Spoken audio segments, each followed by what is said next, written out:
Joining us now is Mike Viola. He's from the Foundation for Economic Education. His most recent article is called Expect More Out-of-Touch Moments If ESG Proliferates. It's on Town Hall. That's where you can find him. Mike, thank you so much for joining us. First of all, could you explain to us and our audience what is ESG and how does it relate to what's going on with Bud Light right now? Hey, thanks for having me. So ESG refers to environmental, social, and governance.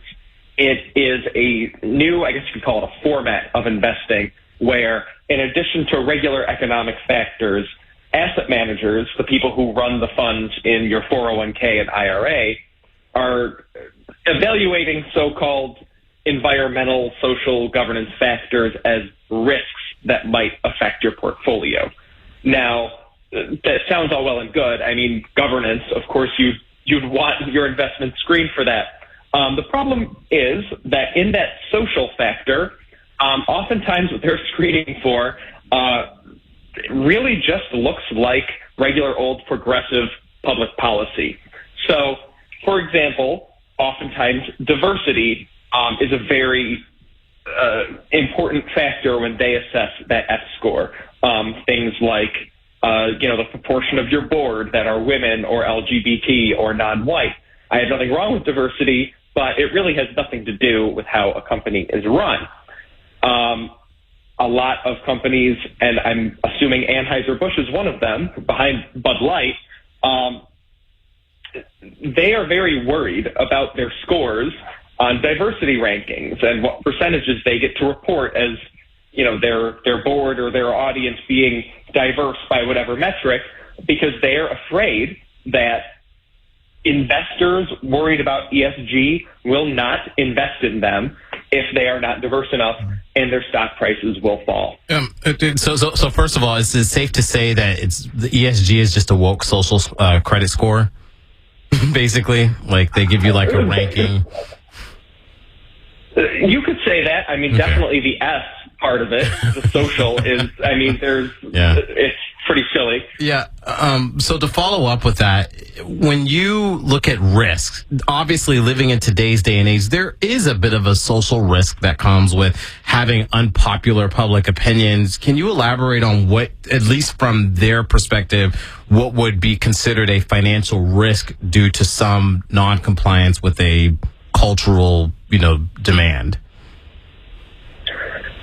Well, I think it would be normally they like to present more to the public when they discuss these things. Normally they like to present more cases that people would agree with, right? I think lumped in that S with diversity scores have also been lumped things like child labor. Like, okay, I think there are a lot more people worried about child labor than right. Specifics of diversity. If you got out that you were using child labor, for example, that could negatively impact your portfolio because then your reputation goes down. It's like, oh, that company uses child labor. That's kind of what you're describing? Exactly. Okay, perfect. Exactly. Both reputationally and just it's probably an unsustainable model as well, right? But then, perhaps at equal footing, they're putting this diversity score, and there's no particular reason to me why I would think that should be considered a risk other than for sake of public perceptions.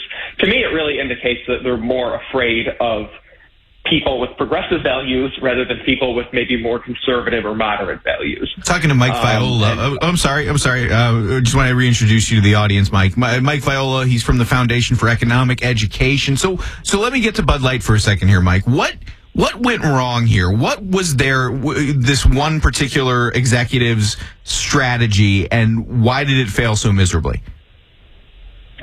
Yeah, Bud Light, as you guys may know, late March, early April, we're running a campaign with a certain TikTok influencer named Dylan Mulvaney, who is transgender, born male, identifies as female now. And the rationale, as we found out from people at Bud Light, particularly one executive named Alyssa Heinerscheid, hard to say, she basically wanted to make the brand less fratty, as she described. She said she would like to make it lighter and brighter and different, whatever that means. Hard to get much lighter than Bud Light, but they seem to,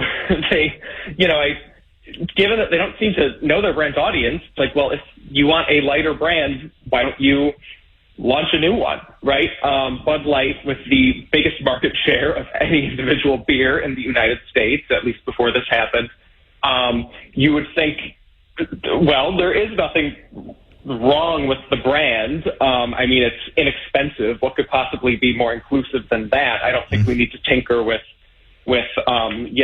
including every group under the sun.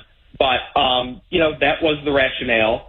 It unfortunately doesn't really seem to have been driven by anything other than diversity as an end in itself, which is maybe why this failed so spectacularly, because that's not really what people are looking for when they buy beer.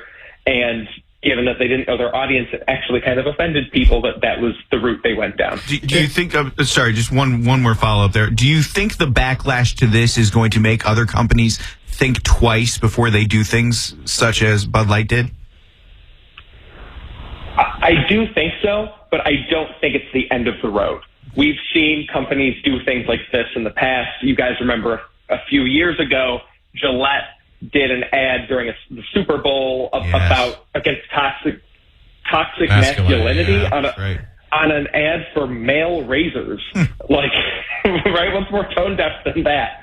I don't think these mistakes will go away. I do think that, this is a definite shot heard around the world for people who are maybe considering using that, but there will still be companies who prioritize using ESG as a framework because it's easier than getting to know your audience through, traditional marketing analysis and data. Well, and I just wanted to kind of follow up there.